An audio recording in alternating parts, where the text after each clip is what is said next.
The first time you step into 05, you're probably rather intimidated by the atmosphere.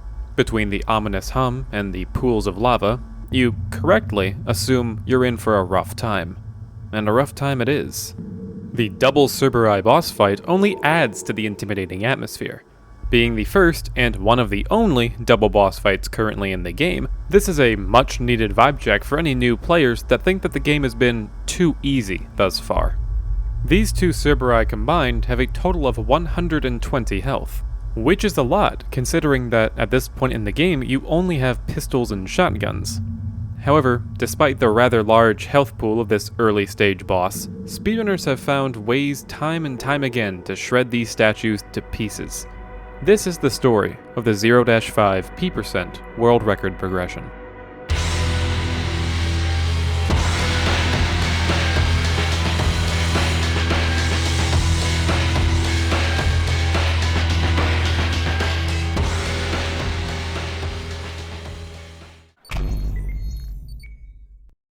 Zero-5 has one of the deepest histories of any ULTRAKILL level, and this is mainly due to it being one of the levels that was present in the demo version.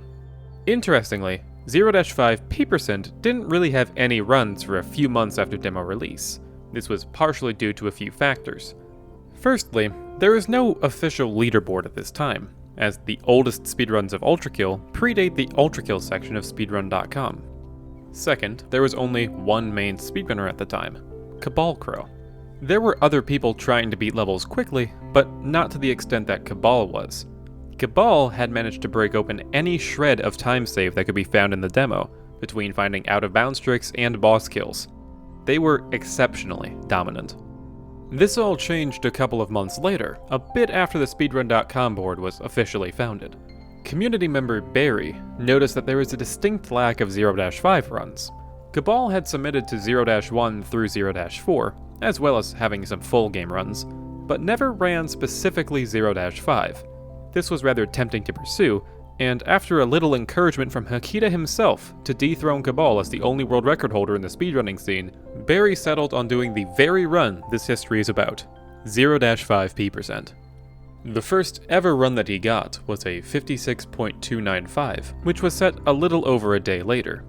Unfortunately for us, the actual video of this run was lost to time, but we do have the official submission for this, meaning that this was the start of every world record to come after it. Barry evidently took a liking to 0-5 speedrunning. He was also running in the any percent category.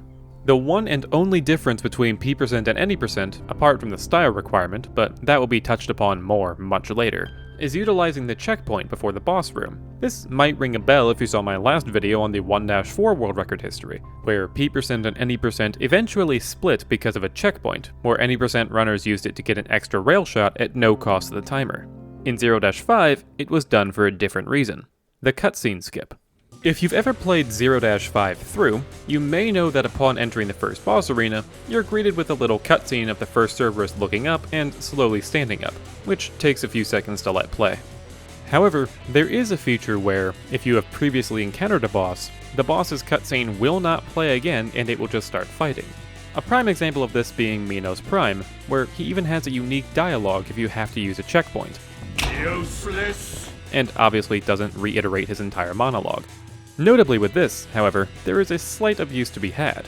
If you load in the boss room, the game will think that you have previously encountered the boss and will not play the opening cutscene again. This means that all you would have to do is open the door, pause the game, and checkpoint in. This would skip the few second long Cerberus intro sequence and allow the fight to start even sooner. Combining this neat little feature with becoming more comfortable with the level, Barry manages to set a 40.874 any percent run. Barry continued improving, later the same day setting a sub 40 with a 39.678 any percent. After this, 0-5 as a whole fell off as a category for a while. 0-5 as a level, compared to the rest of Prelude, was not a very interesting speedrun. All of the other levels had at least 50 enemies, some pretty interesting movement, and some neat out-of-bounds areas, while 0-5 had 2 enemies, a distinct lack of movement, and a heavily RNG-dependent boss fight with a not-too-interesting strat looking at it. Sure, it's funny to watch someone go ham with the shotgun swapping and punching, but relying on what attack the Cerberus is doing was the least interesting of all the categories available. It briefly picked up again a month or so later, on the 13th of March 2020, when a runner named Gabe got a 37.95 any percent, a couple of seconds up on Barry's time. A month after that, on the 13th of April, after a 0.5 discussion cropped up, Barry mentioned that the best run he had ever gotten was a 35.075, but it would still take another 2 months from here for 0.5 to actually be considered again. This was thanks to a couple of new runners coming into the community in the meantime: Coffee and Soap. A general speedrunning discussion led them both to notice that Barry's 36.625 any percent, the best he had managed to record, actually had an error in the jump, meaning a sub 35 should theoretically be possible. Barry then added that a sub 33 is theoretically possible with everything perfect. Later that day, Coffee had managed a partially unrecorded low 35 and a low 36 that was fully recorded. Definitely respectable times. These, however, are not the runs that resparked 0.5 as a definitive category. That was because Soap got a 30.793 any percent the next day, absolutely demolishing the theoretical barrier. This is what inspired the next step in the actual world record progression we're covering, Barry's new and improved 36-second P% run. This marks the second ever record for 0-5 P%. A fair way to go to being optimal, but much better than the placeholder that was the original 56-second run. Barry also used the 0.5 practice to go on and get a sub 31 any percent, further refining techniques. He theorized that a sub 28 was possible, meaning that since the cutscene took 3 seconds, a sub 31 P% run was also theoretically on the table. Now, it's about time I address why I'm talking about any percent runs being knocked down perpetually in a P% world record progression video. Very simply, for the time there was exactly one kill that worked: drilling. Doing P% runs would basically be doing the same run twice. This will come up later, but there would be reasons that P% splits off from any percent so drastically. On the same day Barry had updated P% boards, Soap had got a 29.169 any percent, proving that this level was still able to be further refined. But just as the category could have been further refined, an update came to the demo. The demo went from including Prelude to also including 1-1. This turns out to be a pretty big deal, as in 1-1 you unlock access to the nail gun, something that would really help out a boss level speedrun, especially something that most people have seen or used before: a nail trap. However, this didn't really come about for a while. There were many changes made to the way that basically everything worked, from the introduction of hard damage, to free dash jumps being a bit stronger now, to drilling basically being patched out, to even many out of bounds tricks disappearing. The game had changed significantly. This put speedrunners up to the rather large task of not only having to redo a good chunk of Prelude, but they also had to figure out where best to incorporate this new gun they just recently got. It's pretty obvious where to use it for 0-5, as Cabal demonstrated in a short video about a potential strat, but with the changes made to drilling, with hard damage being implemented, and the need for at least 51 health while exiting to overpump boost, the level just got noticeably harder.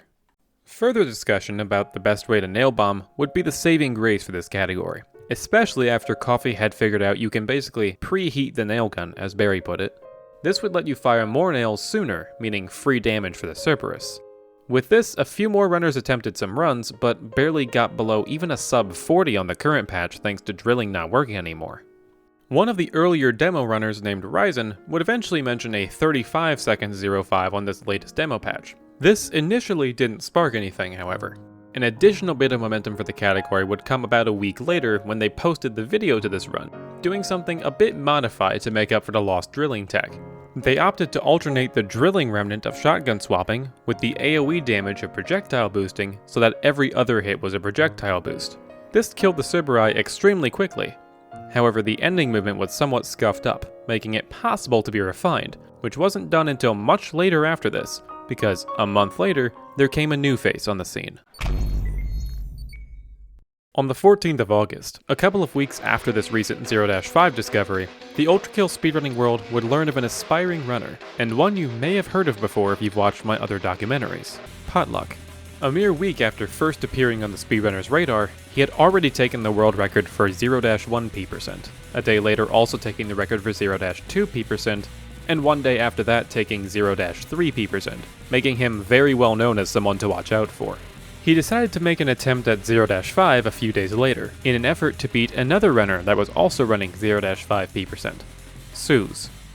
After getting an interesting run that utilized a glitch to kill both of the Cerberi twice, and then also getting the 0-4% record, Potluck returned to 0-5, as this would be the last level that he needs in order to have every level record in Prelude P%.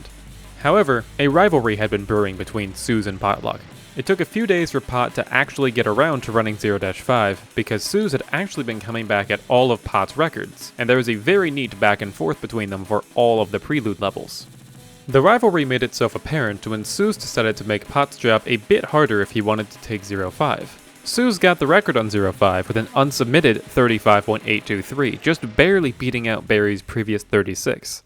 About an hour later, Potluck got a 35.569, beating out Suze by a very slim margin of only 0.3 seconds, but enough to get the official world record. And interestingly, this is the first world record that is actually available for us to view. Here we can see the updated strategy from the 36-second Barry run.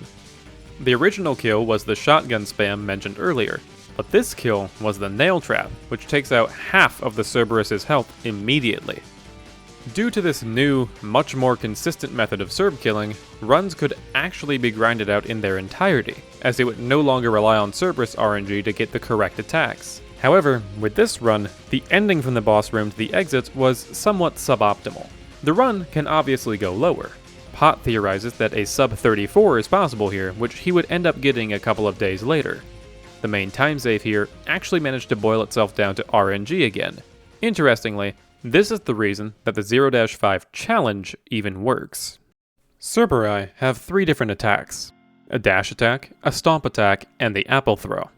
The dash attack is the least helpful of the bunch here, because when you're stuck in the corner, all this will do is mess up your air time by forcing you back into the air. Although the stomp does something similar, it does not put the Cerb directly under you like the dash does, meaning at the very least the stomp will not affect your fall. The most optimal attacks for the Cerb to do here are actually repeated apple throws, and for the funniest reason. The Cerberi can hurt themselves with their own apple throw. Cerberi do not have an immunity to explosions that they themselves caused, meaning that the more they throw the apple while you're cornered, the quicker they're going to die. Looking back at the footage, there were only 2 times in the 35.418 that the Serbs used the apple attack, and they happened to be at the exact same time, as well as very close in time to a projectile boost, meaning that there is a good chance that some of the damage was negated entirely to those happening in unison. Not only that, but the increase in the other attacks caused Pot to lose a bit more health, meaning that he couldn't core eject boost at the end, which lost a little bit of time. In the more recent 34.804 run, the Cerberi used a total of 3 apple throws, but they were staggered slightly, allowing just a bit more damage. Not only that, but the way the Serbs happened to attack here left them very closely packed to each other, meaning that the projectile boosts did a bit more total damage here. Also, because of the slight lack of other attacks, most notably the dash attack, which is very hard to dodge in this instance, Pot did have enough health this time to core boost out of the level, saving just a bit more time over the dash jump in the previous run. All in all, slightly cleaner movement and slightly better Cerberus RNG allowed over half a second of time save. The day after this run was set, ULTRAKILL speedrunning would change forever. This was entirely due to the game officially going into early access, available for purchase on Steam on the 3rd of September 2020. This created effectively a brand new era for ULTRAKILL speedrunning. Early access released 9 more levels into the game, namely 1-2 all the way to 3-2, bringing the total number of levels in the game to 17, accounting for 0-S and 1-S. Understandably, this took pretty much all available resources in the speedrun scene away from the Prelude levels. All these new levels to explore and optimize were far more interesting to look at for the runners compared to the Prelude levels, which they had already become intimately familiar with. Almost a month later, Potluck returns to P%05 just to see what he can do. An hour or so prior to this, there was a large discussion between Pot, Travis, and Herb Messiah about a possible Railcoin to help with knocking out Gabriel in 3-2. Railcoin had already been tried and tested on a few bosses by now, Gabe, the Corpse of Minos, and even Swords Machine, but nobody had actually tried this Railcoin on the Cerberi in 0-5. Given Potluck's recent practice with railcoining, he figured out a good method of doing it. In this run, we see Pot railcoining and nail trapping the first Cerberus, getting that one down almost immediately. Combining that with a clean finisher for the second one and a very clean exit, we see Pot break his old world record by over 5 seconds with a 29.770, breaking through sub 30. This marks the first major change to the run that we would see, the advent of attempting to one-hit KO the Serbs. Aside from some potential movement time save, there weren't any obvious time saves in the known tech at this point, making this a record that would stand for some time. Almost exactly a month later, a new runner named CJ would become part of the speedrunning community, and would come in swinging. He had evidently discovered the first iteration of a Mind Flayer insta-kill, and would promptly become a force to be reckoned with in the 2-3 scene, going straight from figuring out a Mind Flayer insta-kill to getting a sub 1 minute P%. CJ very clearly had game talent. This was shown further when he and Travis went back and forth in 0-3, sharing and theorizing strats. Then, on November 8th, out of seemingly nowhere, CJ would post a 31-second P% run of 0.5. Not quite the record, as it was nearly 2 seconds off, but for coming out of nowhere, this was insanely good. Apparently, this level was very, very interesting to CJ, as an hour later, he would actually snatch the world record with a 29.432. The time save in this run comes from an entirely different method of killing the Serbs. Around this time, the railcoining tech was discovered, and specifically, coin adding. Coin adding is when you do railcoining as usual, but then, during the hit stop, pull out the revolver and add more coins while walking in a back and forth motion, adding more possible rail cannon hits to the attack. With adding another coin, it effectively functions as another rail cannon shot. There are multiple guides out there on how to do it, so I won't be covering that in this video, but it is important to understand how this works. Typical railcoins are really only used against a singular enemy. However, it is actually shown in the tutorial for the electric rail cannon that it goes through multiple enemies, and this is invariably true also for a railcoin. CJ had connected the single piece of information that would change the 0-5 kill strat forever. You can railcoin more than one enemy at a time. This changed the known railcoin of the first Cerb and spamming the other one to death into getting 1 to half health and then railcoin adding both of them. This was a noticeably faster fight than Potluck had done, and was fast enough to even take the record despite most of the movement being a little bit slower. Potluck caught wind of the time save possible, and, deep in a rivalry with CJ across the entire game at this point, decided to take 0-5 back. 2 days after CJ had changed the course of 0-5 history, Pot comes back swinging. At first, he sets a 29.530, beating out CJ's time by a slim margin. Knowing that there's more time save, however, he keeps at it, and about an hour later being met with disappointment at a 29.201 that slightly missed on style, until a couple of attempts later where he got a very similar looking but much cleaner run. Instead of the previous overpump through the lava hallway, Pot used a double CE boost instead, possible only by switching through the shotguns to cancel the reload. However, in the fight, Potluck seemingly only takes half of CJ's strat. The actual coin trick, or railcoin adding, wasn't used. Instead, it was a slight alteration of what Potluck was doing before, only he did leave the one Cerb partially alive so that he could damage both at once. This run ended as a 28.247, a second and a half clear of CJ's run. There was a slight amount of time loss that occurred during this run, however, and it was at the very end of the run. Due to some excess damage received in the fight, Pot was only able to overpump boost out of the door, and was left on exactly 1 HP. This means that he didn't have enough health to be able to CE boost out of the exit, denying him a possible sub 28. That being said, this run absolutely gapped the board at the time, proving that Potluck was an absolute menace to the speedrunning scene. With this run being so cleanly done, however, the action around 0-5 would die down yet again, as will be somewhat common in this history. A few months later, as the new year came and went, a new runner was running 0-5, a name that should be at least somewhat familiar if you've seen other ULTRAKILL content before, Herb Messiah. It initially started as a bit of a self-improvement journey, starting when Herb got a new personal best on January 22nd, 2021. He set down a 31, a decent time, stating that he wanted to get at least sub 30. After nearly getting it with a 30.036, Herb gets his sub 30 with a 28.937. This met his initial goal of sub 30, But now that the record was actually rather close, less than a second off, he decided to just send it and grab the world record. After a slight nudge from Travis, Herb pushes for the 27.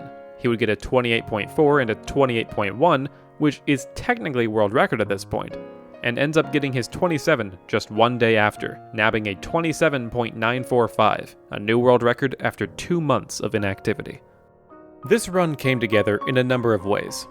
The double CE boost to start, pre-charging the nail fire to get all the nails in place sooner so that the overpump could be charged, a more controlled backing up to get in line to Railcoin, and a very refined Railcoin. I do want to throw in this tidbit at the end of Herb noticing last second that he doesn't have quite enough health to CE boost out of the level. This was just simply a clean run. He combined a few pieces of knowledge, both from the past as well as other runs being routed at this time, to assist him. The past knowledge was from a few months prior to this, with Bionic mentioning that the optimal setup for railcoining the Cerb was to get the first one to dash over to the other one, which we see Herb did.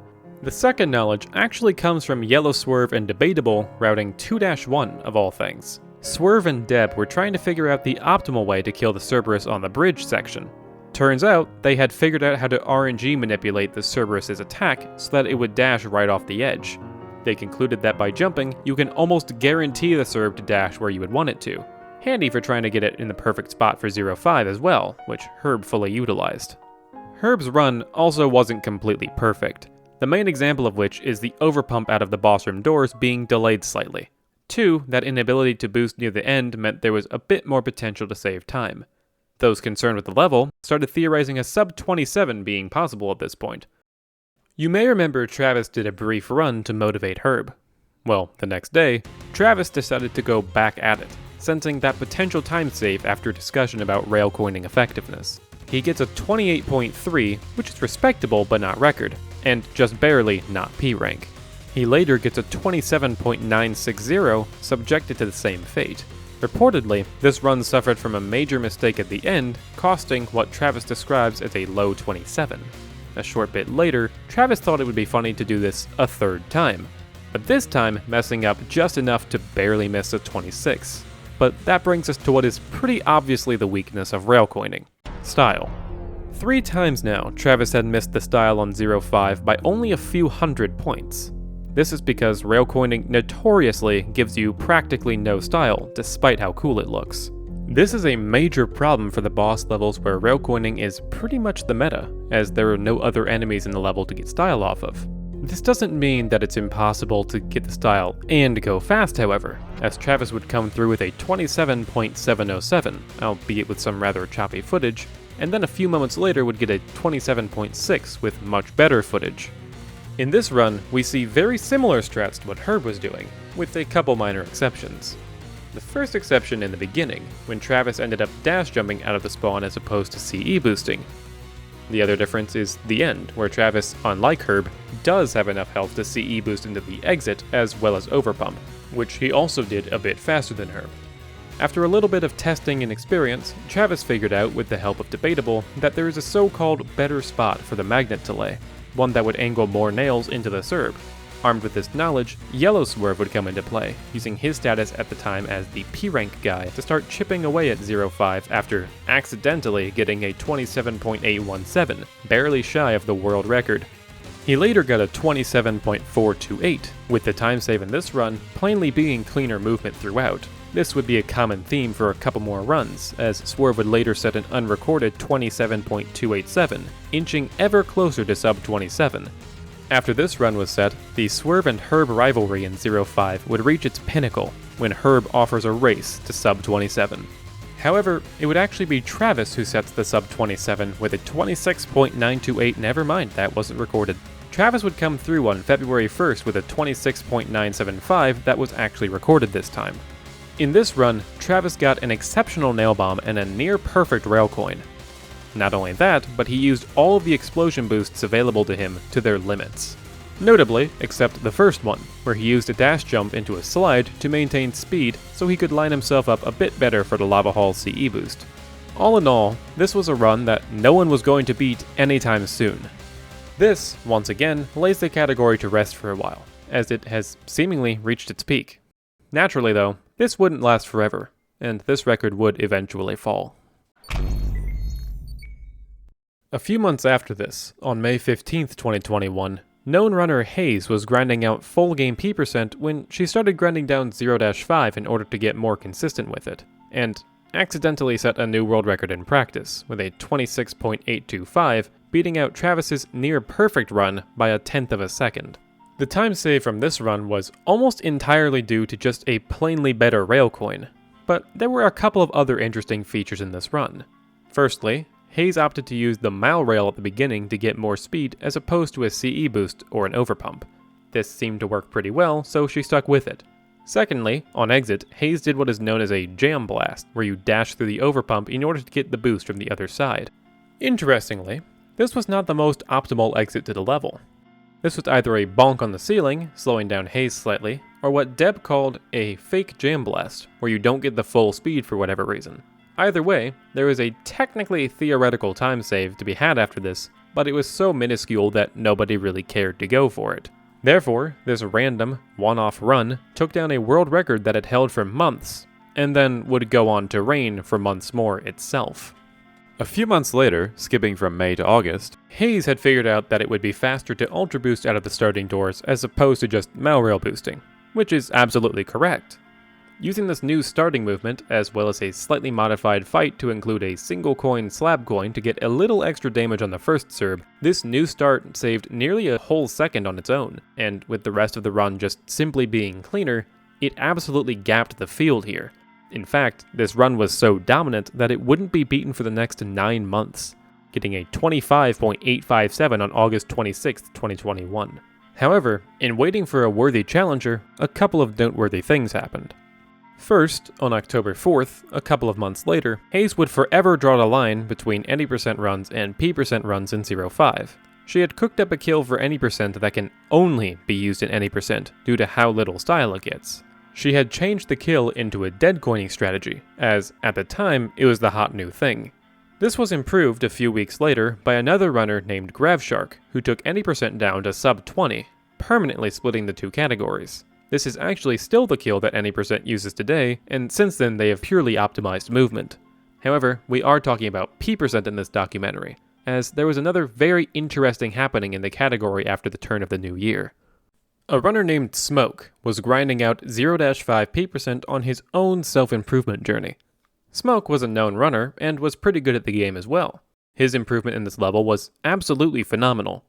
Smoke had just set a new PB and submitted, waiting for the run to be verified. But this is when something funny happened. For the first time in ULTRAKILL P% speedrunning history, there was a world record tie.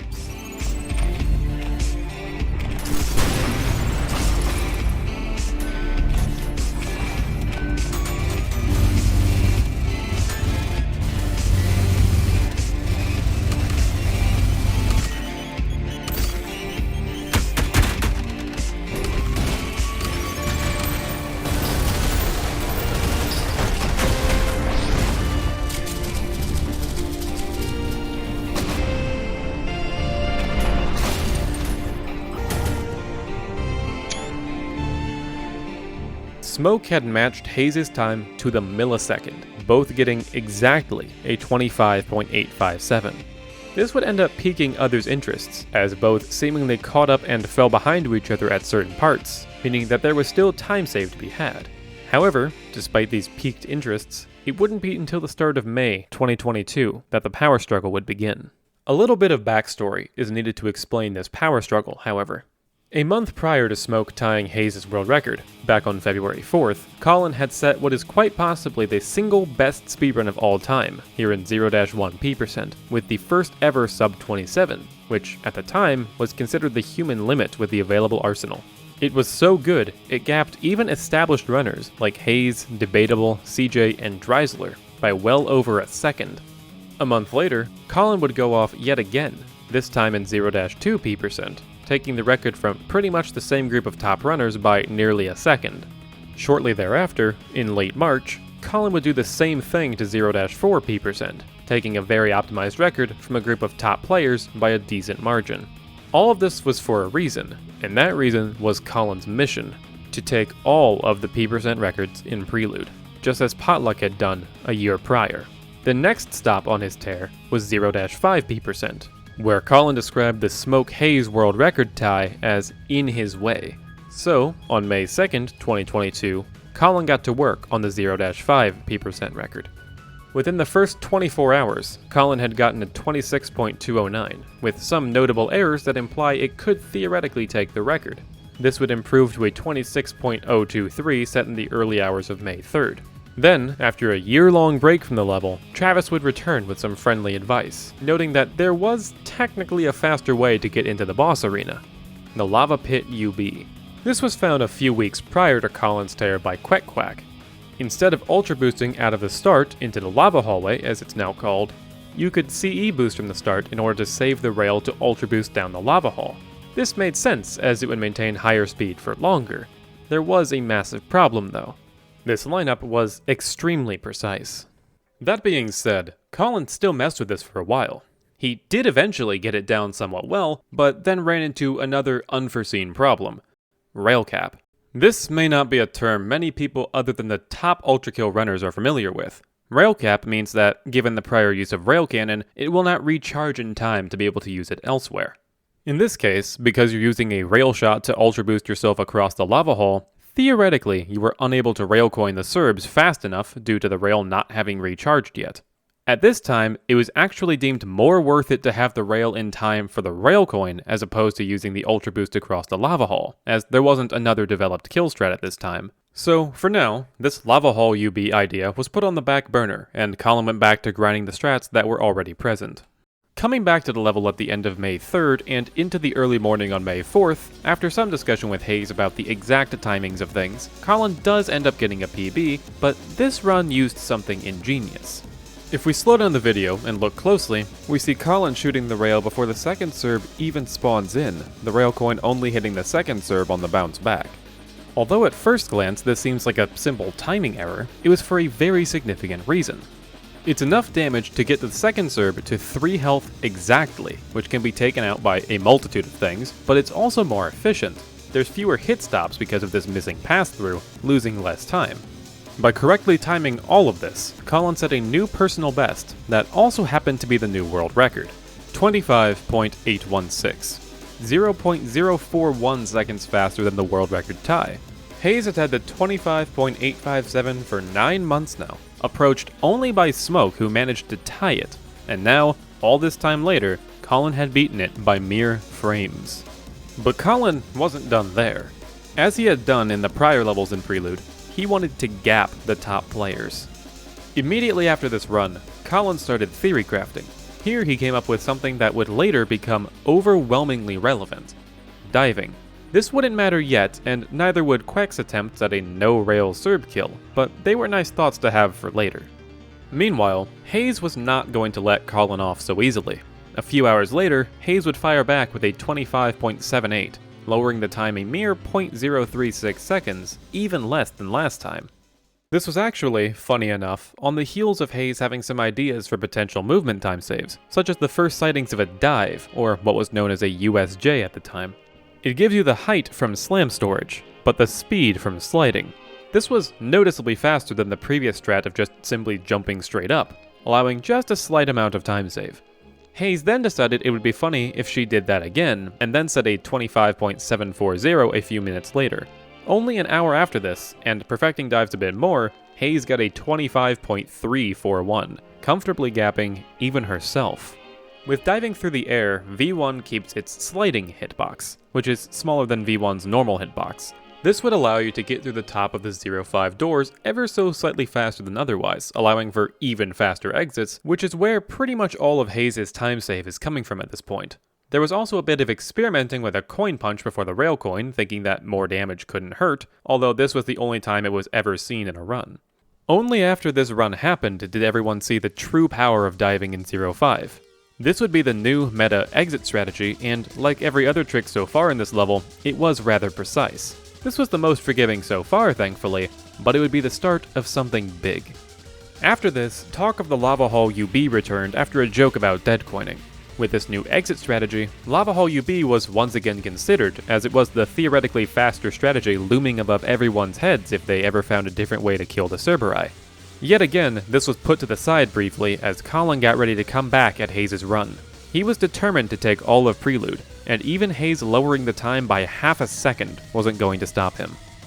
It hadn't even been 24 hours since he had set the 25.816 that morning, and Hayes had already lowered it half a second to 25.341. But Colin was catching up, and fast. After practicing for a little bit, he had achieved a 25.439, within a tenth of Hayes' time. However, interestingly enough, this was not the most important thing that Colin had done this session. In fact, he had discovered something that would actually change the top level of play forever. Sideways diving. To summarize, strafing while sliding adds just a bit of speed, and combining the strafe speed with diving speed can be just enough for slam storage exits to outpace even the perfect core eject exits you see in top level runs. This isn't done here just yet, but it is very worth noting.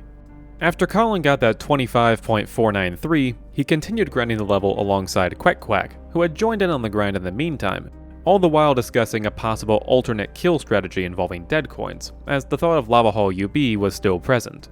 A couple of hours later, he achieves a 25.440, and then promptly a 25.375.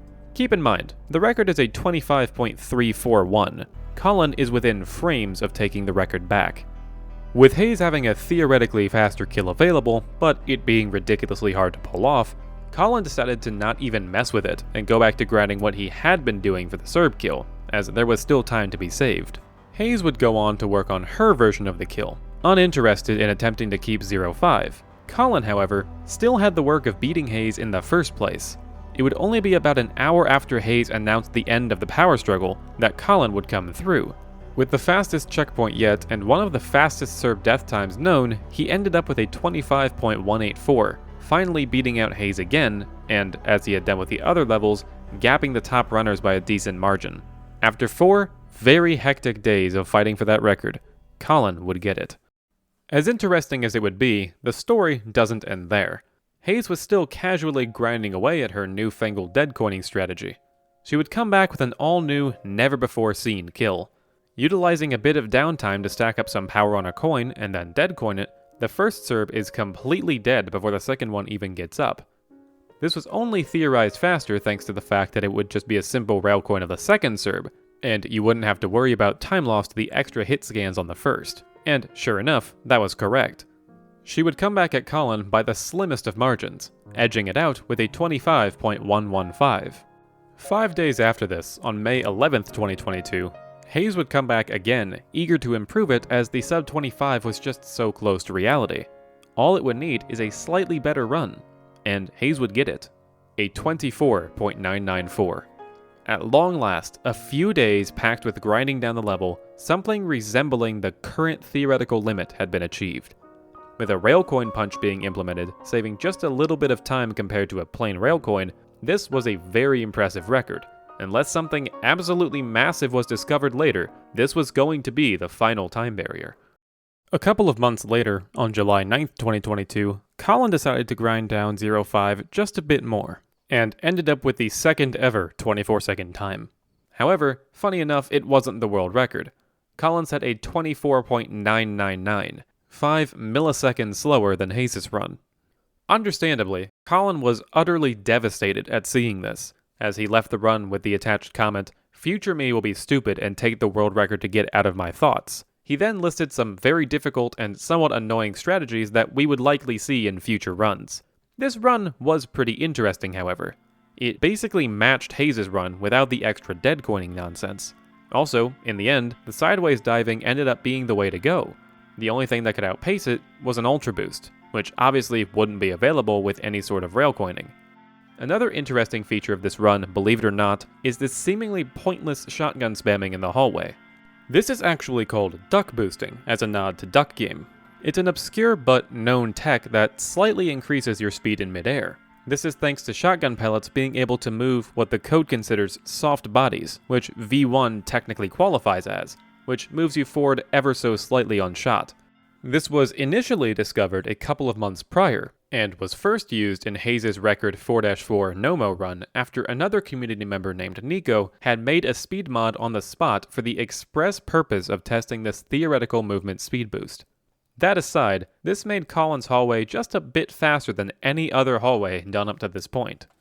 When Colin said, "future me," he technically wasn't lying, because 3 days later, on July 12th, Colin would get a run that went so hard, it would actually revitalize the category. I think you better save yours, maybe. You're gonna break every bone in your body, Emiliano. You get up off the ground again, es un milagro. You know why we're doing this? Because you have disgraced los Aztecas. And when you disgrace us, you disgrace the Chicano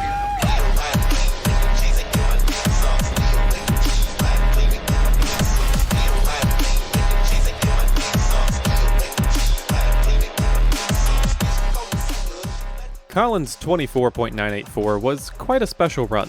Once again, it did not utilize the slightly faster kill, but it was just a cleaner run throughout. Even though Colin forsook the Railcoin punch in favor of the marginally slower Railcoin, he did it so cleanly it effectively didn't lose time. Not only that, but because Hayes replaced the slab coin in favor of dead coining to kill the first Cerb, she lost some time bringing it to half health, meaning the second Cerb spawned in slightly later, allowing Colin to just barely edge out Hayes.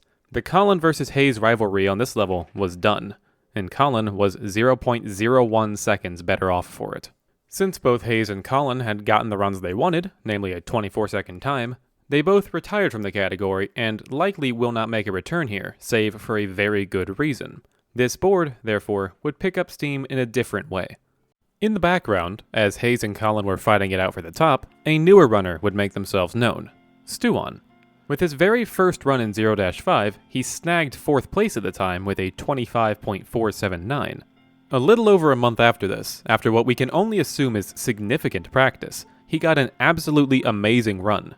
One so good that it even took down the legendary Hayes-Colin pairing. Stuon achieved a 24.840, a world record held by a relatively new runner at the time, and, interestingly enough, was inspired by Colin to try it out in the first place.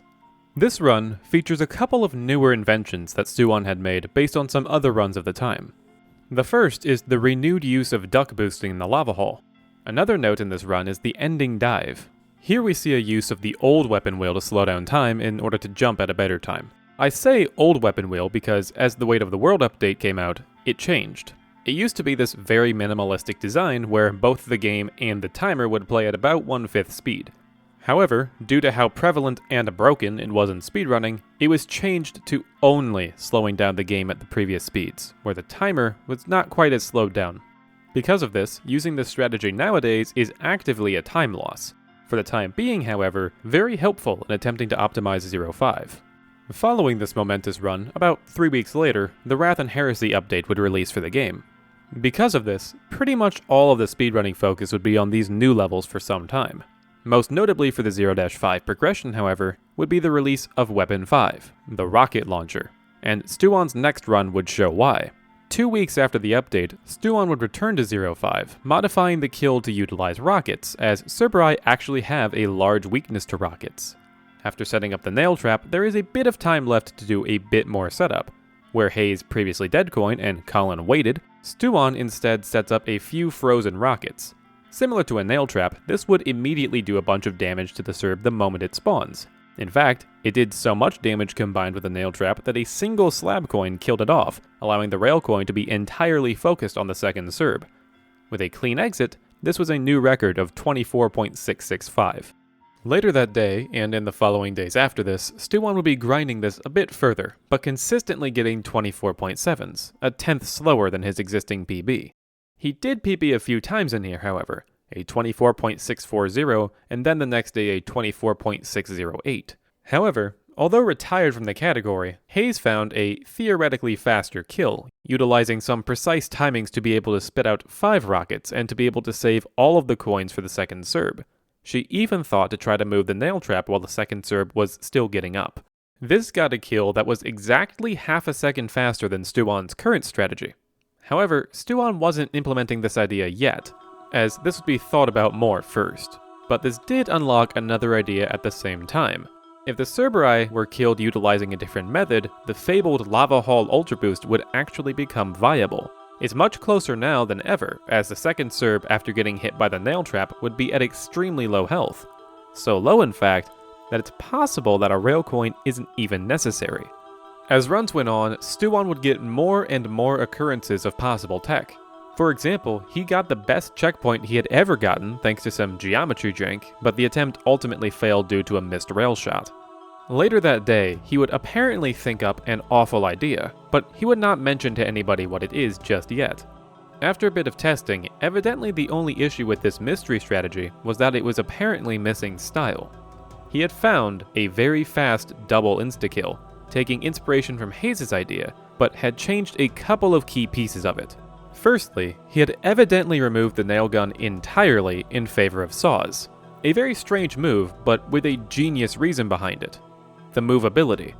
Back in Hayes' initial theory, she attempted to move the nail trap, but that's not super easy to do due to the nails spitting out in all directions. With saws orbiting the different way that they do, you can actually just extend the area of effect to cover both Cerberi's spawn points. This way, any leftover saws would also work for the second Cerberus without having to reset up a trap. The second change was completely eliminating the rail cannon from this fight. With the lack of a second trap setup needed, Stuan instead threw 4 coins into the air to slab coin them, then quickly shot a rocket and KB punched. This took out both Serbs even faster than in Hayes' demonstration, and wouldn't need rail cannon either.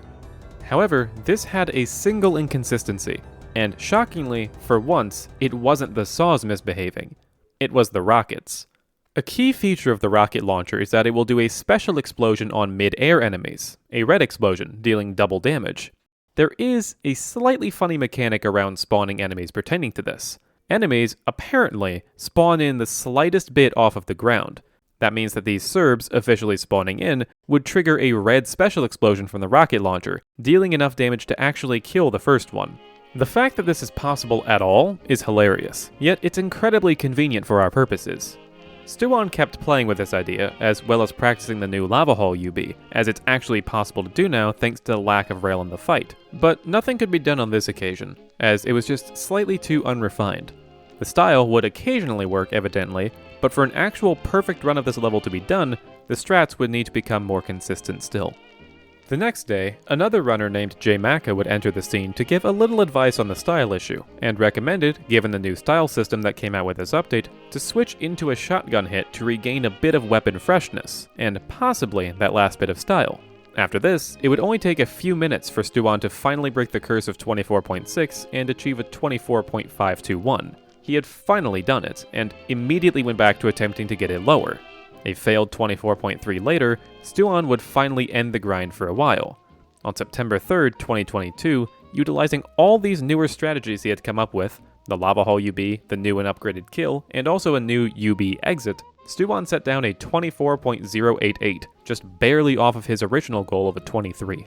It wouldn't be until about a week later on September 8th that Stuan would actually go on even further, getting a cleaner and faster lava hole UB, as well as this absolutely incredible save from the slab coin. Stuan would round out with a clean exit and the world's first ever 23-second time, a 23.856. But Stuan was still unsatisfied. He wanted this to go even lower than it already is. However, nothing would actually come of this for a while. Not until a couple other runners found a theoretical, but slightly controversial optimization. There was another runner that ran 0-5 a lot, Slimer. He was and is still thought of by some as the 0-5 guy. He had been an absolute wrecking ball in the 0-5 any percent scene for the last couple months at this point, and was currently chasing the theoretical limit of a sub-18. However, on September 19th, just a few weeks after Stuan had set what looked to be the perfect P% run, an any percent and no-mo full game runner named VJS0 would come into play. At this time, he was well known for being exceptionally good at a rather controversial thing, rocket zoomies. During this time, there was a glitch with the way that rocket riding worked so that if you bonked into a wall correctly, the game would spit you back out on the other side. Around this time, Smoke was playing around with the idea of zoomies in 0-5 in order to save some time. However, through just playing around with some lineups on the 19th, he had accidentally discovered a place where you can zoomie out of bounds in the 0-5 boss arena. You did have to kill the Cerberi first, as the end pipe wouldn't load otherwise, but given how slowly the big doors opened, this was bound to save time by being able to just pop out of the arena immediately. When this was initially found, surprisingly nobody thought much of it. Later on, however, when VJS got a run utilizing this new end room Zumi, and with a well-placed Ultra Boost to take him directly to the end, VJS was already within a second of the record for this level. The theoretical times across the board for 05 just got much, much lower. This is even viable for P% now that Stuon had just routed the rail cannon out of the Cerb kill. While everyone was losing their collective minds about this, VGS had been practicing 05 for the fun of it, and using this new Zumi, got a 17.827, absolutely obliterating Slimer in the any% category. This Zumi was almost too good for its own good. Slimer would eventually come back later with a 17.2, a 16.38, and even so low as a 15.86 in the start of October. However, this overpowered Rocket Zumi nonsense was routed into P%, and they went nuts with it. The day after this Marcy clip was discovered, on September 20th, Stuon would lead the charge of lowering times, with times nearing the 22s. Then, Stuon would prove that this new out of bounds made the 22 possible. Once again, all that needed to be improved upon was the style on the kill, and then history would get made. Shortly thereafter, Stuon would get an actual 22.912, and the next day even proving that a 21 was possible, and then actually managing to knock it down to a 21.152. Not only was a 21 possible, a 20 was within spitting distance. And a couple of days later, it would happen. Stuon would go on and get a 20.984. There is just one problem with this run though. It doesn't exist. If you look on the leaderboard, these runs just simply aren't there. This is because 5 months later, near the end of February, both Stuon and the one that was chasing him, Len, both mutually agreed to delete the runs containing the out-of-bounds glitch should it get patched out in the next update. Which it did. When 5-S and P-2 released, Rocket Zumis no longer existed, and as per their contract, on March 16th, 2023, both deleted their runs from the boards in an attempt to keep those boards competitive. The same thing happened for any%. As far as the boards are concerned, Slimer and VJS never traded incredibly low records for 0-5 any%. Both categories resumed normal operation from before these Zumis got patched out. This means that the any% record went back to Slimer's 18.274, and P% went back to Stuon's 23.856, both set a bit before Zumis were discovered. Noting this, a week after the Weight of the World update released and the level was unlocked, free from a patched out glitch and regaining competitive viability, Stuon would go on another tear of runs. He jumped in and proved that a 23.2 was possible, but ended up settling on a very good 23.392 on March 23rd, 2023. The time save in this run was a modified ending strategy from what we've seen prior. What we have been seeing is a sideways dive from the doors to get an Ultra Boost into the exit room. However, Stuon decides to reverse those so that the Ultra Boost, having higher speed, would be the one covering the larger distance. He then sideways dives out of the exit, saving about half a second compared to this previous world record from 6 months ago. This seemed to be it, the run that would stand until someone was insane enough to try to beat it. However, in typical ULTRAKILL speedrunner fashion, he decided to return to the category just for fun this time. On June 22nd, 2023, he managed to edge out his previous world record by a few frames, setting at 23.318, moving ever so slightly cleaner than the previous run.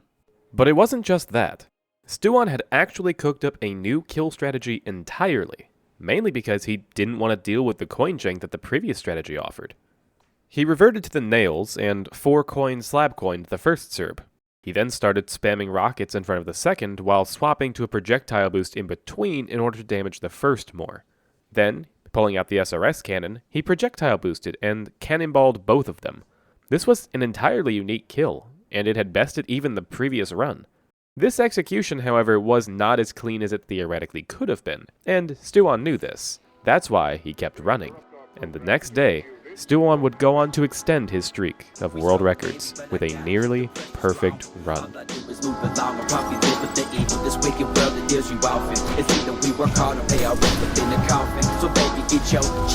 Some people want you to bleed. Keep them eyes open, homie, not to prey on the weak. I thought you knew. Like some medicinal reeds, the market feeds on your habits. Till they grab you and hit the lead. Believe me, go bring that dice to the flow. I'm on the hunt for every time they ever game for my hope. I want my change. Don't try to scrape my dough, cause I've been known to guillotine motherfuckers without a nose. So get the hell up out my grill with all that shit talking. Your breath stank, I swear you bust and smell like old baloney. We know you lying by the way, cause out your neck you've been doing nothing but whining your fault, I told you this would happen. Your favorite local Nostradamus, man, you know it's cracking. Just choose a lane and use your head. Go take a couple notes and quick action checks you wrote with your